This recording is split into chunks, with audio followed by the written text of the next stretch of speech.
Hello, everyone. This is Lisa Ruggiero. I'm a project coordinator at the Syracuse University Environmental Finance Center. On behalf of the Environmental Finance Center Network, I'd like to welcome you to our webinar entitled Energy Management Planning for Small Water Systems and the NYSERDA Model. I will be providing some technical support for today's session. Please take a moment to observe your GoToWebinar control panel. Most of the functions are self-explanatory, but I'd like to draw your attention to the questions section on your control panel. During today's session, you will all be kept on mute to ensure audio quality and minimize background noise. Should you have a question, please type it into the GoToWebinar question dialog box and specify who you'd like to answer it. We will be holding all questions until the end of today's presentation to ensure that we end on time. We have over 185 registrants for the webinar today, and we will try to get to as many questions as we can. Today's presenters have consented to share their presentation slides with you, and we will make the slides available as well as a video recording following the webinar on the EFCN website at efcnetwork.org. Please allow 1 week for the processing and posting of these materials. And now I would like to do a quick sound check. David Tucker, are you there? Yes, I am, Lisa. Great, we can hear you, David. How about Mark Decker? Yes, I'm here. Thank you, Mark. How about Sylvia Marpicati? Also here. Great, thank you, Sylvia. Fred Royal? I'm right here. Great, thanks, Fred. And Adam Pickett? Yes, I'm also here. Thank you, Adam. Okay, and now it is my pleasure to introduce David Tucker, Project Director at the Environmental Finance Center at the University of North Carolina, Chapel Hill. Thank you very much, Lisa, and welcome everyone to our webinar. We're really excited to have so many people joining us today from all over the country, from small drinking water systems and other organizations, state agencies. Wonderful to have you with us today. We have an exciting lineup of speakers for you. But before I introduce our expert guest speakers, I want to tell you a little bit about the Environmental Finance Center here at UNC-Chapel Hill and the Small Systems Project.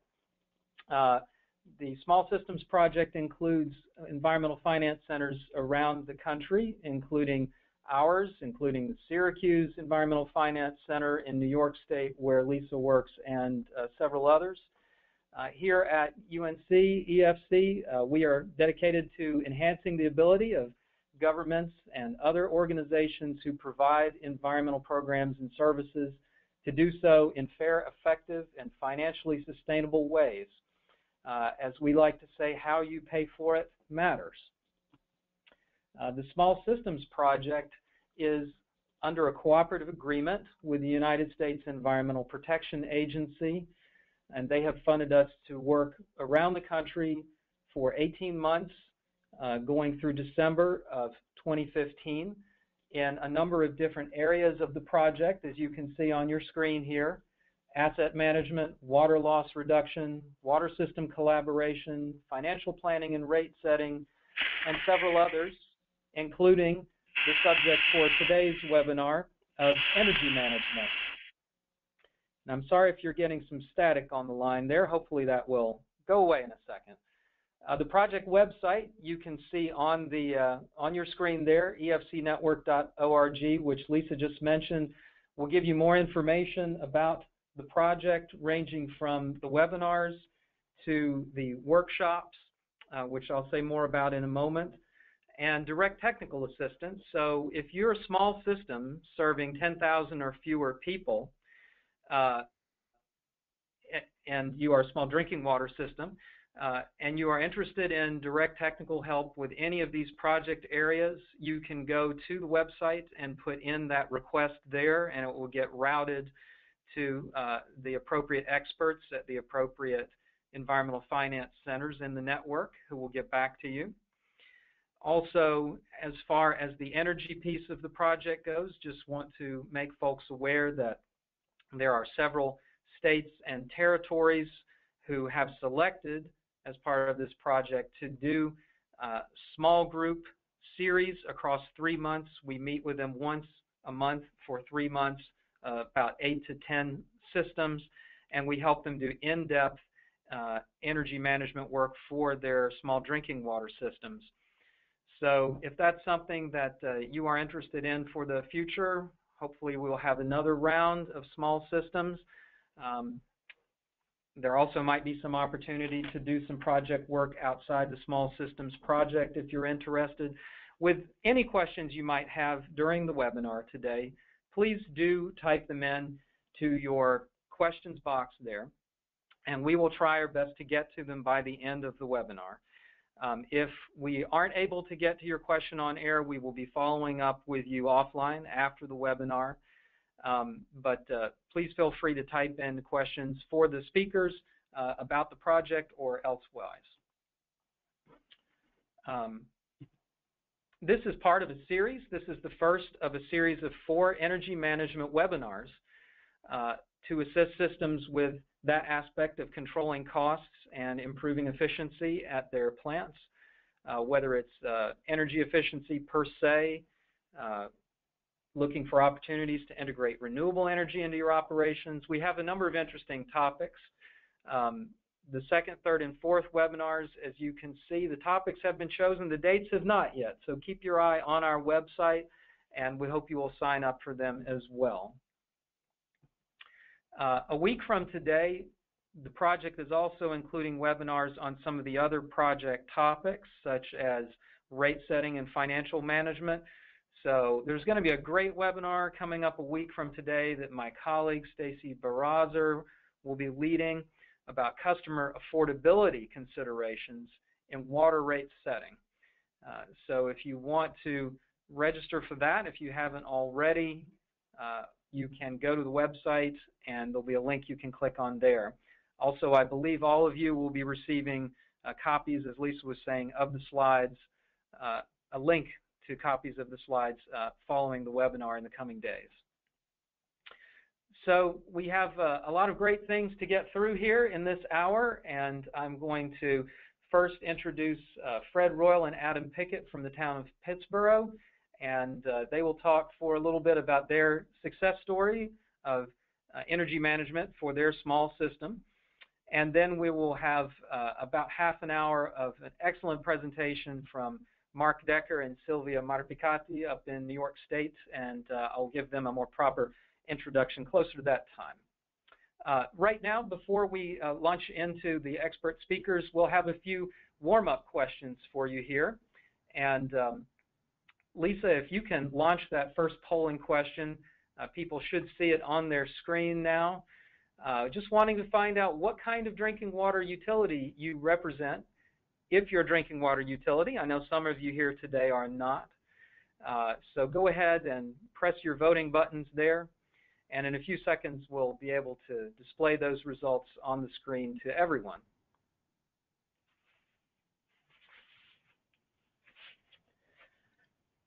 Okay, looks like a large majority of you have voted, so I think any moment now, Lisa will close the poll and she'll put the results up on the screen for everyone to see. Here you go, David. Great, thank you. And I see that about half of you are not drinking water utilities. I know a number of you represent state environmental departments and other kinds of state-level agencies. Almost a third of you are local government utilities, and then a selection of other kinds of utilities by ownership type. And we have another polling question that I'll ask Lisa to launch now. So if you are a drinking water utility, we're interested to know, are you a large one, a small one, a really, really small one? So if you would please vote on that as well, so I and my colleagues here can get a little better sense of who you are on the call today.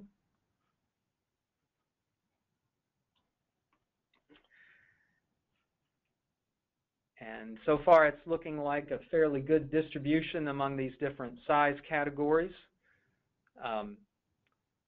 With the small systems webinars, we're always happy to have people from all different sizes and types of organizations join us, unlike the direct technical assistance, which we only provide to the small systems. So now I think we're seeing, yeah, a pretty even mix of those of you who are utilities of what sizes you are. Glad to see a lot of small systems present here, which is great.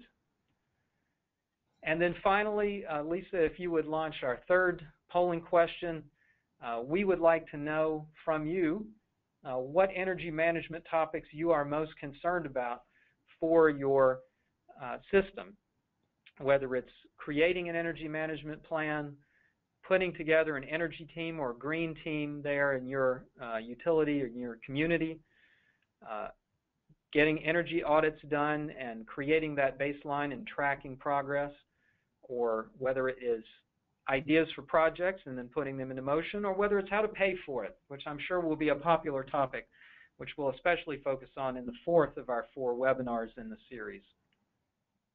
Thanks, Dave. And I'll just point out that with this poll question, you do have the ability to select more than one option. So feel free to select all that apply to you. Thank you, Lisa. Yes, yes, very true. And looks like the majority of y'all, the large majority, have voted now. So I think maybe, Lisa, we can put those results up now. Great.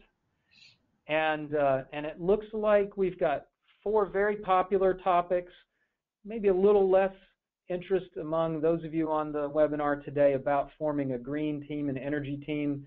Probably some of you already have that going at your community. If you don't, it can be a really good thing to do. And I'm sure that Sylvia and Mark will touch on that briefly in their presentation. So enough of the preliminaries here from yours truly. I'm going to introduce Fred. Fred Royal is the town engineer for the town of Pittsboro, North Carolina. Fred has 20 years of experience in progressive water resources engineering with a focus on stormwater management, watershed studies, and floodplain management. And as Pittsboro's town engineer, Fred is engaged in a lot of great work, including water supply, water treatment, asset management planning, development application review and procedures, capital projects, budgets, and financing issues. And as part of that, Fred's obviously got an interest and a stake in good energy management for the town of Pittsboro. And looks like you should be seeing my screen again any moment now. All right, we can see it. Okay. Well, sorry about that little disruption there, folks. All right, I think this is the first of Fred's slides, and so Fred, I'm going to give you control of the mouse here so you can advance your slides. So take it away, Fred. Great, thanks very much. We're thrilled to be a part of this webinar because we've had a lot of recent successes with using local resources, both at University of North Carolina, Chapel Hill, as well as other nonprofits and organizations that help small to medium-sized communities with their energy assessments. In this case, we not only did our water treatment plant, but we also performed the same energy assessment in our wastewater treatment plant.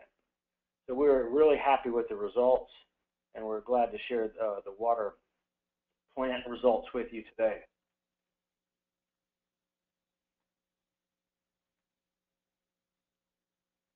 Let's see if I can advance this slide. David, can you help me advance the slides? Or could you Certainly. Advance? Sorry about that, Fred. Along like this. So briefly, the town of Pittsboro is in Chatham County, which is the bullseye central North Carolina.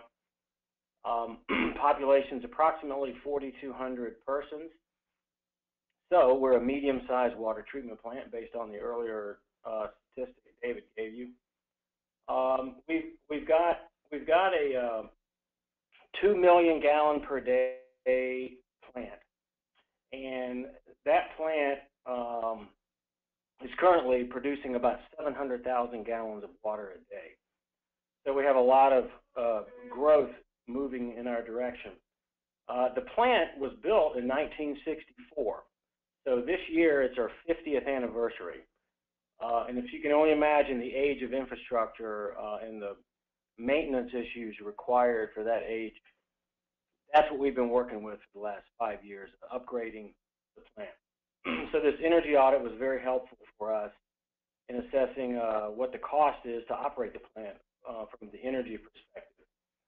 Briefly, as you can see the map, the town is poised to grow. The gray area to the east and the south is called Chatham Park, LLC. It was recently approved as a planned development district with certain densities, et cetera. So that's going to be the next growing boom for Pittsboro, as well as the infill that will come with it. So we're trying to prepare for all of this massive growth. So part of the population projection, as you can see, is 60,000 by 2045. But you know, a lot of that is largely based on how our water and our sewer demand and needs are met. You can go to the next slide.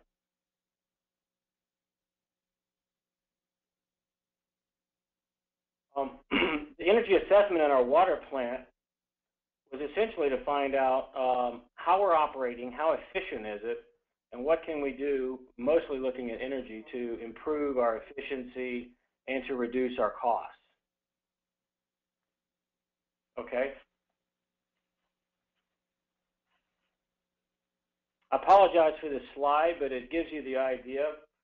The black roof area you see there is, this is the area that really got the audit. And this is a two-story building that houses the staff, the offices, and all the operations for running the plant. It's 2,900 square feet. And we found out that in the energy assessment that building was not the main kicker for our energy use, and therefore it's not the main goal to look at for reducing our energy use. It's in the plant itself, which boils down to our pumping network. Okay.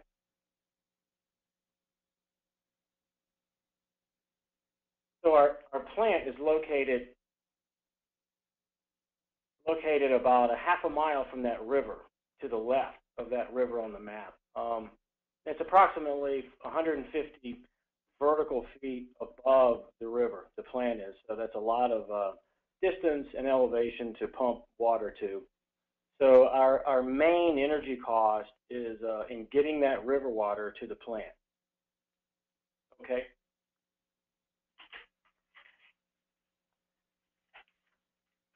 So in our assessment, we basically wanted to find out what our kilowatt hour per 1,000 gallons of water was. That's kind of a basis to look and compare and contrast with other plants around the country. And we wound up being in the 75th percentile, which basically means we can do better. We would rather be closer to the 90th percentile. So we found out a lot of good information on this first run, this first energy assessment. So you can see the numbers there. Our cost is around $51,000 a year just for our energy cost plan. Okay.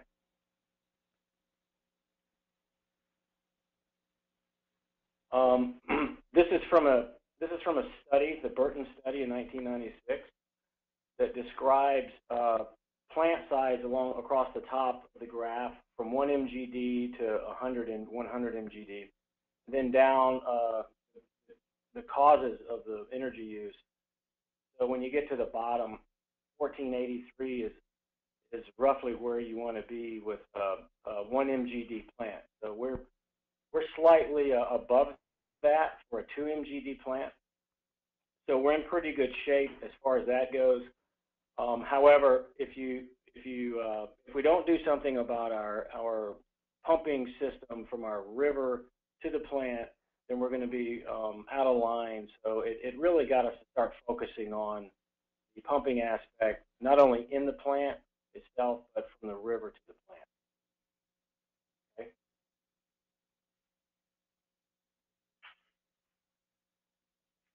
The national study that was referenced in our assessment, it comes up with classifications, utility classifications of A, B, C, and D. It's like a grade or like a report card, and D being the worst case scenario. Well, that's actually what we found out. We were this table is not quite showing up on the. It's actually fine because we're the 1.89 for Class D is where we fall, and we really want to fall closer to 1.4, 1.5. So we have some work to do to get back to a more reasonable energy use per 1,000-gallon level. So this first flush assessment got us this really valuable information for us to work with. Okay, and the link there can be, you can use this and in the future look at this study. The other key piece that information that we got out of this assessment was we got a confirmation on our what's called non-revenue water losses. This is water that we never bill for, but we spend energy and money creating treated water. We send it out into the system, and it never sells. It just gets lost in the system. So this chart shows that last year we produced approximately 212 million gallons, and when we looked at all of our bills, we came up with about 185 million gallons actually sold. So that was a 71% rate, which is not that great. So we looked at where we're losing our water, and we found out that, if we can go to the next slide, we found out that we're doing a lot of system flushing through our fire hydrants. Okay, the next slide, please.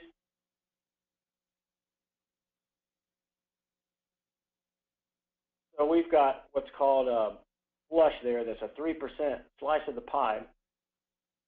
We've done some more data analysis, and it's really more like 7 to 8%, which is good. Now we know that we can manage that 7 or 8% to reduce loss in our system, but we have to flush for water quality purposes in parts of our system. So we're down to around probably 18 to 20% still lost in distribution. And we've always known we've had a loss problem, like all utilities have a loss problem, but the normal average is 10%, not 20%. So we have to cut ours in half. So we have a plan to do that over the next 10 years.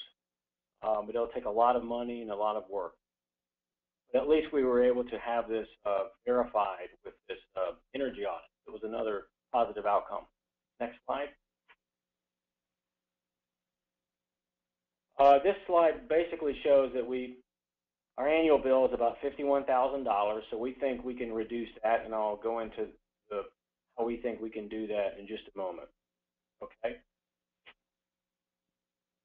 This is a table of all the areas of where we can reduce energy costs, from changing out our T12s to T8s, light bulbs, insulation, looking at our pumps, and what we found out that at the very top it says investigate additional load shifting from on-peak to off-peak hours, even though that says peak to non-peak. It's really on-peak and off-peak. Those are two different rates from the utility company. Okay, next slide, please.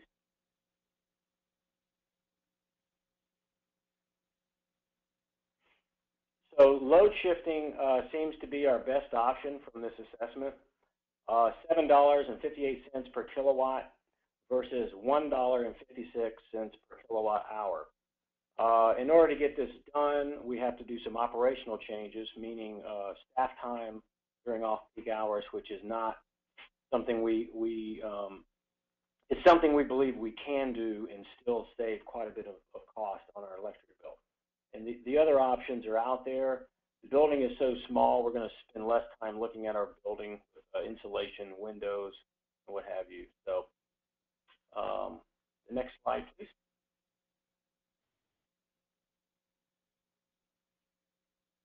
So this again shows our water loss. We can keep moving since we're running a little bit low on time. We believe we can make that yellow box get much smaller over the next 5 to 10 years. We have a plan that we're have a plan for that. Okay. So the key outcomes for this assessment, we've figured out our energy consumption per million gallons and per 1,000 gallons treated. We've identified simple energy reduction methods, and we've confirmed our non-revenue water losses, which is another cost and revenue and benefit analysis that we need to look into further. So we came away with this feeling really good that now we can move forward with looking at ways to change our operations to significantly lower our energy bill. And moving forward, we can start looking at benchmarking for the future. We're going to upgrade this plant from 2 MGD to 4 MGD and then to 6 MGD. So this is a very good place with which to start. Okay. And with that, I'd like to thank everyone for participating today, as well as the folks that helped us out with this no-cost energy assessment, which is Waste Reduction Partners. And those folks are basically retired engineers and scientists who do work for any public or private institution or business in North Carolina only. It's only in the state of North Carolina. And there's their website if you're interested and you're in this state. And I have Mr. Adam Pickett here, who's the water plant superintendent, who's here depending on if we get any questions or not related to the specifics of the plant. And we'll take any other questions. So thank you very much for having us. Thank you, Fred. Really appreciate your presentation and telling us about Pittsboro's good work on energy management down there in the trenches. I'm going to ask folks who have questions for Fred and Adam, do go ahead and type them in, but we will get to questions at the end of the hour so that I can go ahead and introduce our next great speakers here from Arcadis and from NYSERDA. First, we will have Mr. Mark Decker, who is a project manager for the New York State Energy Research and Development Authority. I believe NYSERDA was started in the 1970s and has been doing good work ever since then. Mark manages water and wastewater projects for NYSERDA's FlexTech Energy Study Program and their Industrial and Process Energy Efficiency Program. And Mark's responsibilities include key account management in the industrial, commercial, and institutional sectors in New York State, as well as resiliency program development and management. And Mark has been working in this area for over 20 years. Mark is joined by his colleague, Sylvia Marticati, who works for Arcadis, a consulting firm in Clifton Park, New York. Sylvia is the principal environmental engineer for Arcadis, and she graduated with degrees in civil and environmental engineering in both the United States and Italy, which is very impressive to me. Sylvia has been working for over 15 years in the water and wastewater sector and is the lead engineer on numerous projects focusing on the design of municipal wastewater treatment plants, energy reduction strategies, and the generation of energy from biosolids at wastewater treatment facilities. I should add that we are so excited to have both Mark and Sylvia here, not just because they are knowledgeable about the 7-step model that NYSERDA has developed for energy management for water and wastewater systems, but in fact, they wrote the book on it. They took the lead on, with their colleagues, on putting together this best practices manual, and I'm going to turn it over now to Mark and Sylvia, and if you can advance your own slides, go for it. If you get hung up, tell me and ask me to do it. Well, thank you, David. Hope I can live up to all the accolades. I just want to give a quick reference. NYSERDA is New York State Energy Research and Development Authority. We're a public benefit corporation, and we're involved in all kinds of energy issues in New York State, really similar to a lot of the other state energy offices. And like we mentioned specifically, my focus at NYSERDA has been the water and wastewater sector, and we've selected Arcadis as a contractor to support our efforts on the Focus on Water and Wastewater program. And Sylvia has been involved in these efforts since its inception in 2008. So Sylvia and I have worked closely to develop most of the tools and materials here, and they are all part of the NYSERDA's Focus on Water and Wastewater program. Next slide. So we'll be talking today in the presentation about an overview of energy use in the water sector, pretty much answering the question, where is the energy use? Why is it important to look at energy? We'll also touch on the steps to energy management, outline the process, so that's more of the answering the question of how to actually do it. And then we'll get into some details about the tools that you can use, including the Best Practices Handbook.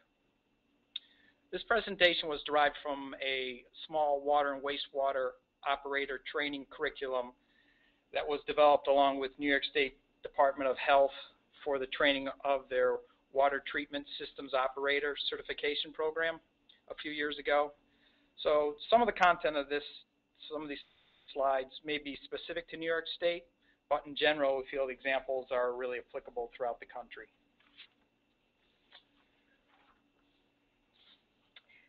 I cannot. There we go. So the first question is, where is energy used in water treatment facilities? And if we look at these different graphs for the different types of water treatment facilities, the vast majority are in pumping. Energy is really used in moving all this water around, whether it's raw water pumping or pumping from wells or boosted pumping, but well over 90% of all the energy used and average, these are national averages, are consumed by pumping. Every system is a little different. This is kind of a generalized look at it. Each system has its own unique profiles, and it's really important to determine your own specific profile. There's a lot of different things that go into that, determining different characteristics, such as the topography of your system, the age of your system, etc. It's also interesting to note that although these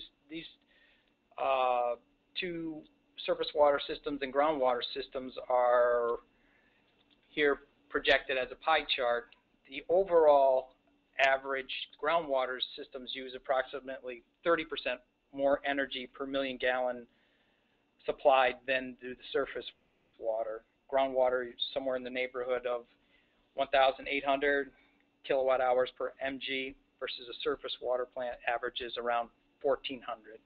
So that's just an interesting side on that. So now we look at why. Why should we look at energy use? Why is it significant?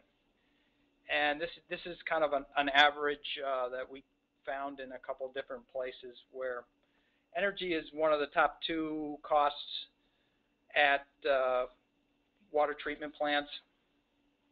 The O&M costs involved, usually it's first or second with staffing. So between the two of them, that's usually 70% of the total cost for O&M that are spent at a utility.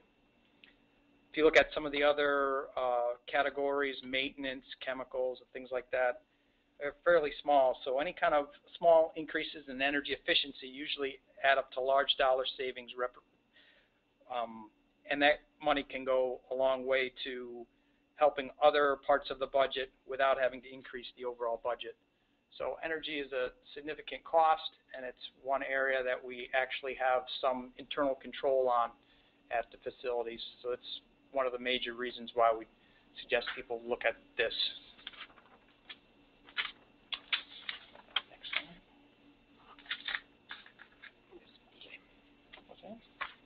So the next slide we're going to get into is how we're going to implement energy efficiency management program. We'll talk about the 7 steps that we came up with and developed and have implemented. And I'll pass it off to Sylvia to talk about some of the details. Thank you, Mark. So most of you are interested in implementing an effective energy management program.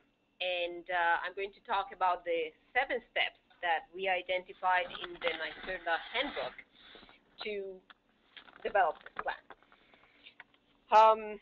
Each of these will be discussed in greater detail on the following slides. So the first step is to establish organizational commitment. And if I can advance this, the second step is to gain a thorough understanding of your energy use. The third step is to evaluate your system. And once you evaluate, the following step is to identify energy efficiency opportunities. And then you need to prioritize them. The opportunities identified during the previous steps. So steps 2 through 4 are what is commonly called an energy audit. All these steps will be included in the audit. The next step, once you have all the opportunities prioritized, you need to develop an implementation plan. And then the last step would be provide for progress tracking and reporting. Very important to show what you have done and celebrate your success in your projects. So if we go to the next slide, let's start with step number 1, establish organizational commitment. What you need is a cross-functional team, a team that is from different departments. You need decision makers, people from operations, engineering, business management, people who are deciding where the money is spent, how much is it spent, people who are involved in the day-to-day operations and know which systems need replacement or are not working that well. But most of all, next click, is you need an energy champion. I cannot control this. David, are you controlling this? Yes. That's your energy champion. So you need somebody who is really committed to energy improvement, who believes that this is the way to go, that we want to reduce that slice in the pie that is the energy cost in the O&M budget, and goes all the way through the steps to achieve the energy improvement at the plant. Once you have the energy team, next slide,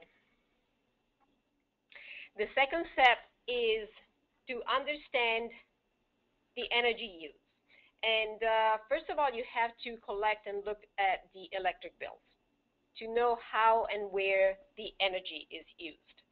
A lot of the operators do not see their bills. They're collected maybe at the town and somebody pays them month to month without knowing that if the bill changes, increase a lot this month from last month, then there must be a reason, something changed at the plant, but if it's not connected, it's very hard to know why.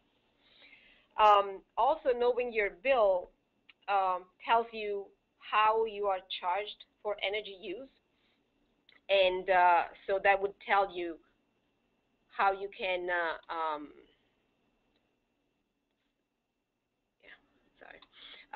that tells you where to focus your efforts to reduce the energy costs.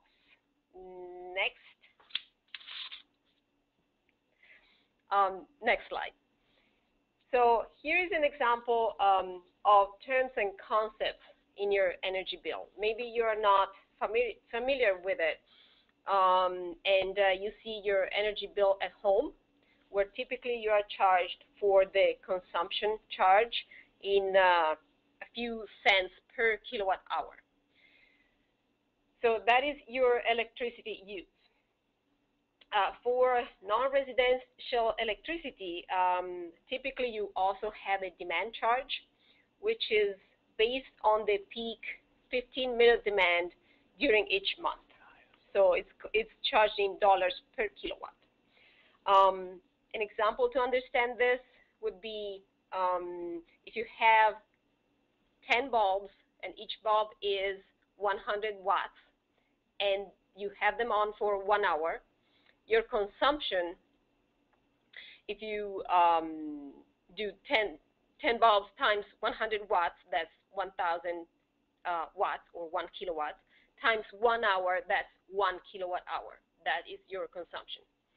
The demand would be the example, the simple example I have from home is a microwave oven, which is 1,000 watts.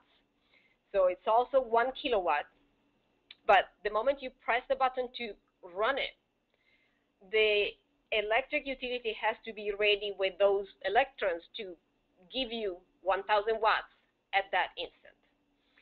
So that's why they have a demand for you if it's a larger system. Another example would be that the consumption charge is measured like an odometer, and the demand charge would be similar to a speedometer. So it registers the speed you're keeping for at least 15 minutes, the maximum speed. And on some bills, the maximum demand is also charged for the following 12 months, depending on the service classification. Next slide. So here is a very simplified example of an electric bill. Your bill is not going to look like this, but here are a few key things. In the blue boxes, that's the consumption, the difference between what was read last month and this month. So it's 10,400 kilowatt hours. The demand this month was 42.9 kilowatts. But if you look underneath in the charges, because the demand of the previous month was higher, I'm being charged for the higher demand this month and over the next 12 months as well. As Mark said, this is an example specific to New York State. So there is an SBC RPS, or Systems Benefits Charge Renewable Portfolio Standard, which is a charge that is connected to NYSERDA. It's used to fund many of the NYSERDA programs in New York State. One thing to show in the bill next is that the demand charge, the money you're paying for demand, can represent over 40% of the total bill. So remember this when you're trying to reduce your energy costs. You might want to reduce demand as well as consumption. Next. We're still in step number 2. So now we have an understanding of the kilowatt hours and the cost and the kilowatts at the plant. And we also want to develop a baseline of energy use, which we might be surprised. We can walk around the plant with a pad or put everything in Excel, or there are some tools where you can do this. And you develop an equipment inventory. You want to organize it by process. You want to take the nameplate horsepower of each piece of equipment in each process, associated with the hours of operation per year. You can field measure the power with an amp meter, and you can calculate the kilowatt hours, the kilowatts times the hours it runs. So next. Now you collected all the data, you need to understand why you're collecting the data. You need to evaluate the system. So you want to organize the data and form your energy use pie, which answers the 3 questions: how much energy is being used, where is the energy being used, and when is the energy being used. So you might have some large pumps where that are going to show visually or just by percent in your list those are the ones that use most of the energy, and so those are probably the first ones you're going to focus your attention on. Next. So what you want to do is establish benchmarks, and there are two types of benchmarks. Internal benchmarking is used to compare your facility to yourself at a different time. As I said, you collect the electric bills, and you see that this month the bill was higher than last month. So you go back and see what happened. Did we change something? Or compare it to last years in the same month, or compare year to year, etc. Maybe we're using more kilowatt hours because we're pumping more water. And so you want to take some metrics and divide the kilowatt hours per million gallon, and you compare that ratio to what you have done before. So that's internal benchmarking. External benchmarking would be to compare your system to a baseline energy use of a similar facility that has similar size and type. So if it's groundwater, surface water, so many million gallons of capacity, etc. And of course, there are many different factors for this: topography and where in the U.S. the system is located. Next. So to evaluate your system, you want to track the performance with operation and process trends. Here are some useful metrics you could use. I mentioned the energy used per million gallons of water treated, or Fred had it as kilowatt hours per 1,000 gallons, same thing. If you have a demand charge, you might want to track the peak energy use based on the pumping requirements, or the kilowatt per million gallon. And you might also have a different energy use depending on contaminant removal. This month we had to treat a lot more turbidity, something like that. So that would make you backwash your filters more frequently. So you could track the number of backwash cycles per million gallon produced, or the ratio of equipment runtime to volume or loading, etc. Next slide.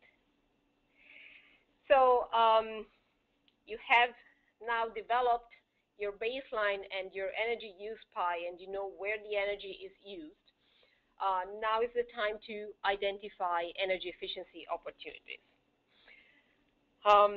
In general, there are three main areas to reduce energy consumption or improve energy efficiency: through building system or site lighting improvements, through process improvements, using equipment process upgrades, operational optimization or process automation, and through better equipment and maintenance upkeep.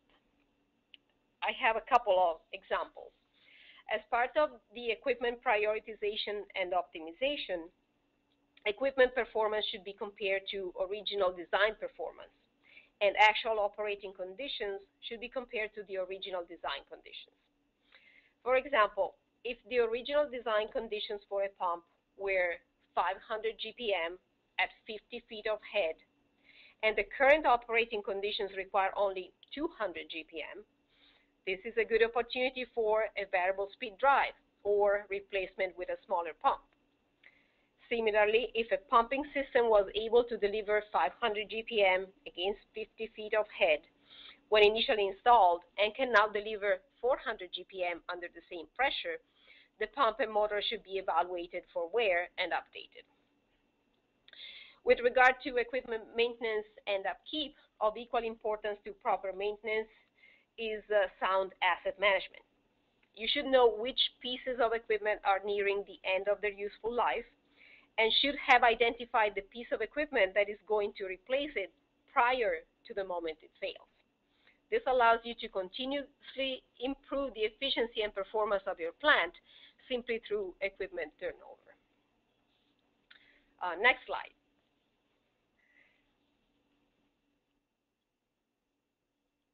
So to identify saving opportunities, you can benchmark against others. You can look at the overall opportunity assessed based on plant-wide energy use, total kilowatt hours per million gallons. And then you can narrow it down, focus on areas prioritized based on the portion of the energy use pie that you developed under the previous step. For example, if you're targeting demand reduction, you can focus on the largest intermittently operating motors and processes. For example, if you have 2 pumps which run 1 hour each and they run at the same time, maybe you can run pump number 1 first, and when that is done running, you run pump number 2. This would be an example for backwashing your filters. Stagger the operation. The consumption reduction, you should focus on the largest continuous operating motors and processes. Those large pumps that run 24/7 are probably a good way to start. But also don't overlook multiple small motors and equipment of the same type. And evaluate what affects motor load and runtime. Consider modifications that would have the greatest overall effect. And next.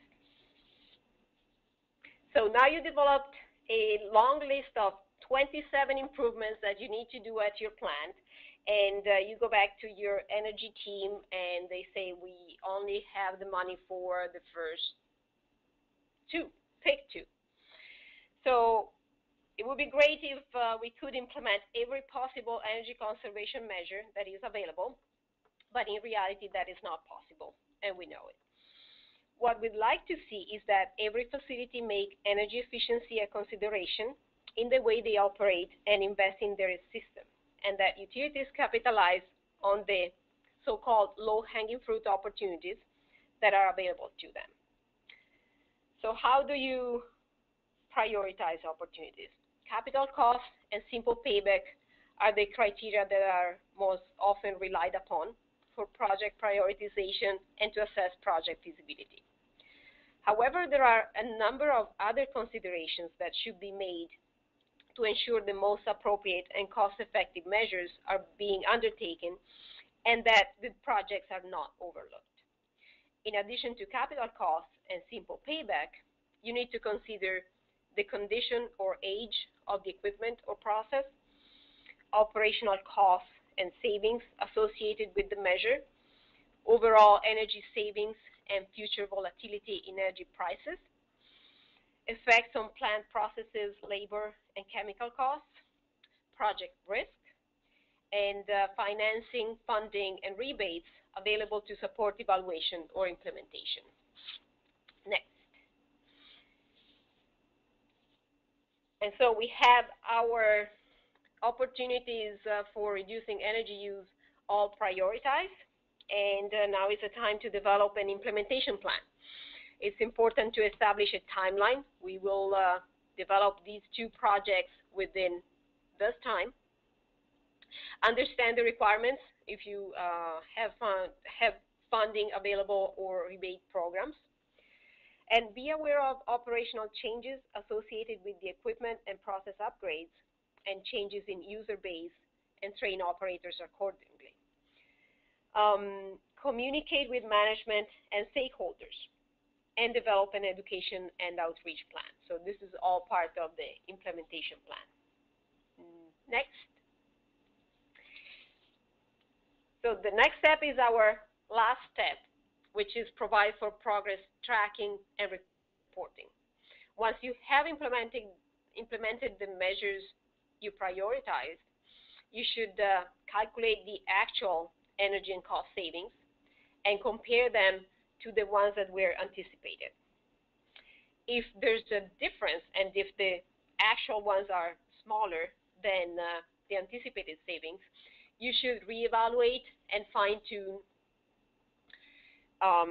to make sure it was implemented in the right way, that you didn't have other changes in the electrical rate structure or the amount of water being treated, etc. I should mention first and foremost to monitor your finished water to ensure quality standards are upheld. That's the first goal that we all have. And when you're done, don't forget to communicate success. Because if you're showing we implemented this project, these are the savings, these are the greenhouse gases or the dollar that we are saving. If everybody sees that, it would be easier to take those saved dollars and go back to step number one, reinvest that money in the next round of prioritized opportunities. Next. So all these 7 steps are the first portion of the NYSERDA Water and Wastewater Energy Management Best Practices Handbook. You can download it at this address, and you will have a copy of the slide. I'm not going to read it. Just quickly, I want to mention that on that page, there are other NYSERDA tools available, including a checklist for small water facilities, a benchmarking tool for both water and wastewater, and a payback analysis tool, as well as other articles. The second part of the handbook is the actual best practices. These are presented in a one-page format, and they are grouped into general, which is equipment used both in water and wastewater, for example, motors, pumps, filtration, disinfection, etc.